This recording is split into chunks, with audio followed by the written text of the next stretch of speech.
Hey everyone, how we doing? I just wanted to sort of catch up on a few bits because I've been neglecting you guys. Sorry to be honest, I should be making much more effort and I'm not, sorry. Um, what's new? Some questions. I've had a few questions come through on the socials. Um, One of them was from a guy, a really nice guy. I had quite a lovely chat with him. And he was wanting to know why when someone's trying to be nice and just have conversation, that particularly when he's talking to trans women, how they immediately go down the oh, you must be a chaser, that sort of route. um and I don't really know, if I'm honest.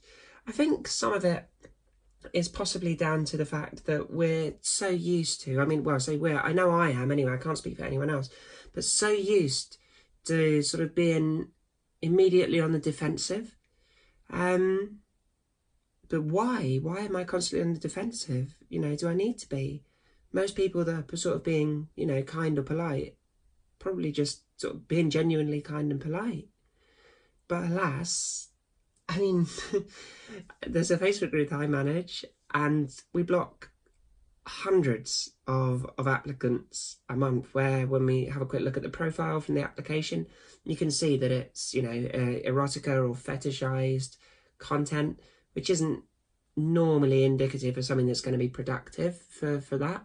Um, Personally, I get quite a few DMs and messages and likes and follows, and you click into, oh, you've been followed by, you click into, and it's just porn, like disgusting pornography, some of it as well. Not that I should judge, and what's one person's kink is fine, but I'm not a kink. I'm not, my life isn't just about someone's fetish. This is just me getting on and living my life. In fact, probably got like zero sex drive. I'm probably like the least fetishy person you can imagine.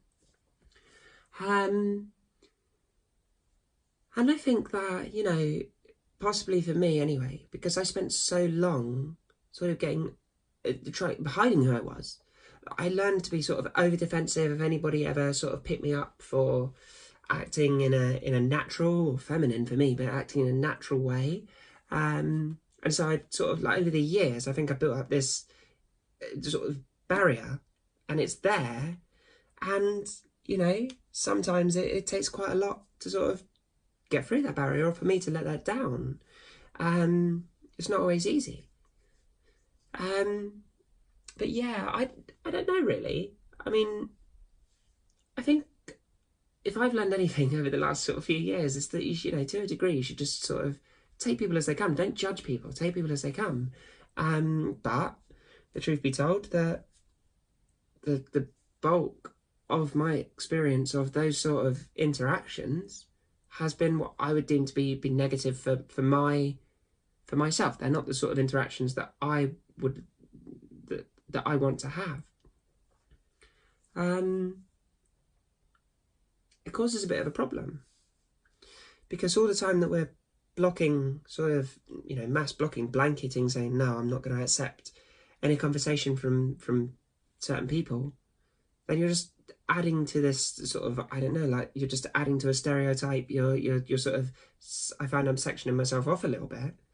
And a big part of the last sort of year for me has been learning that I don't have to confine myself to an LGBT community, that I'm just getting on and just living a normal life as a normal functioning woman in normal, normal, but in general society.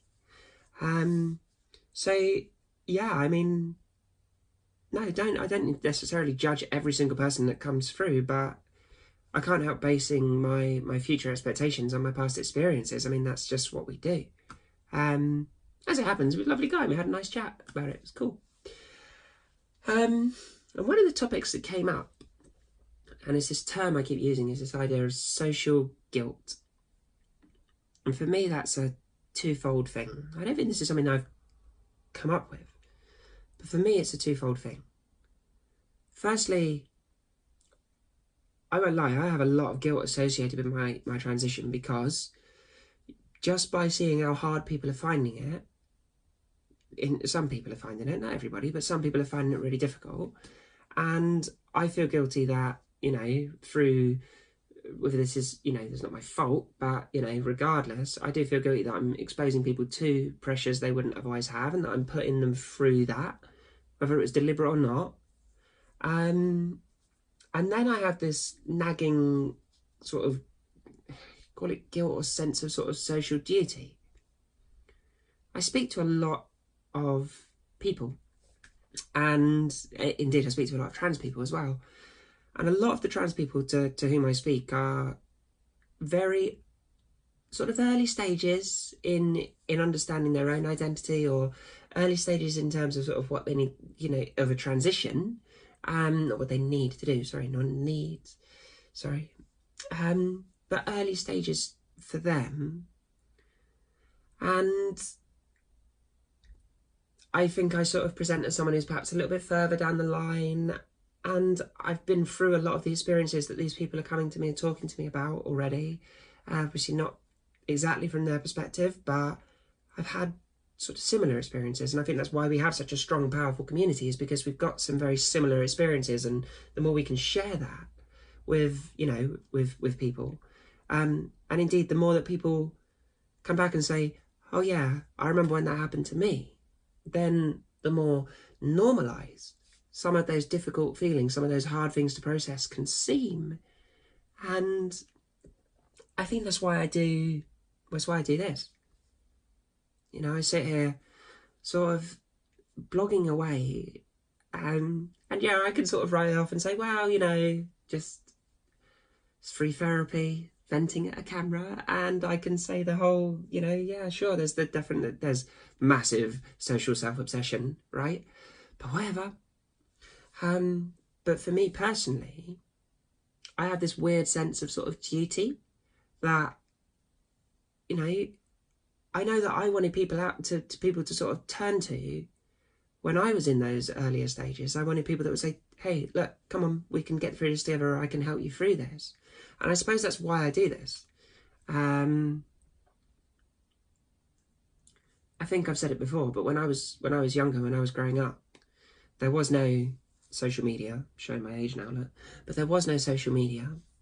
I think we had, I think MySpace was, sort of new when I was a teenager. You had MSN for chatting, and you had to press the button 4 times to get an S if you were going to send a text message. That's the sort of time we're talking, right? Buttons on a phone. And so I suppose that now that we have a platform for doing this, and where there is a lot of this, as much as it, not everybody, there is still a lot of this sort of fetishization and chasing community, and you type in trans into Google, and, you troll through 100 pages of pornography before you get to anything that's really of any meaning. And the visibility of, real people, real women like me that are just having a normal, so keep using that word, just normal means within an average range of everything, okay? It's like sort of within the centre sort of percentage of the range, the norm. I'm not saying normal like I'm normal, you're not normal, okay? Just clear that up. Sorry. But there is a lot out there that is still, frankly, yeah, chasing. It's, fancy that as a bit of a fantasy, and the fetishization around the community. And to be perfectly clear, I think it's important that we create a community where that isn't part of it, where we recognise that there is a very broad spectrum of gender identity and expression, and within that spectrum you have got sort of one end of it with fetishization, the whole sissy thing, not judging, that's fine, to each their own, have that. The other end of it, you've got people more like me, I suppose, or somewhere in the middle of it anyway, people like me who have, who just want to just get on and have a normal life, but just happen to be trans. And so I try to create content like this to say, you know what, you can just have a pretty normal, happy life, and it doesn't have to be being chased, and it doesn't have to be on the defensive all the time, and it doesn't have to be just about being trans. You can just get on and have a happy life as the person that you are, in the gender that you are, and with the expression that you want to have, however that's formed from any part of that rainbow. Sorry, I've got off on a rant. I've got to stop doing these videos, so all I ever do is go off on a rant, but maybe it's important to know that sometimes people just go off on a rant. I don't know. Yeah, so that was that. Anyway, we had quite a long chat about it. What else is good? Sun's come out again, which is cool. Love a bit of sunshine. Really enjoying that. Make the most of it. And exciting! It is now less than 1 month until my first GIC appointment.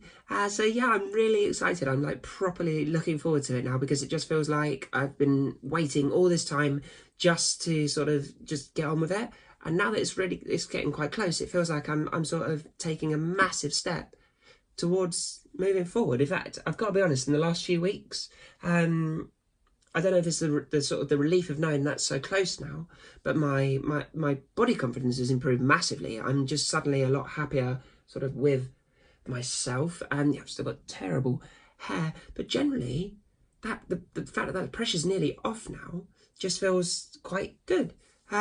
There's new pressures, and I'm still a bit sort of not nervous, maybe a bit apprehensive about what's going to actually happen, anxious really to sort of get it out the way, but that'll be up soon, and no doubt I will be reporting in full to you guys so you can see exactly how I felt about it. Hopefully it won't be one of those "oh my god, it was terrible" things. Hopefully it'll just be absolutely just another appointment, another medical appointment, and on the way. That's about it, really.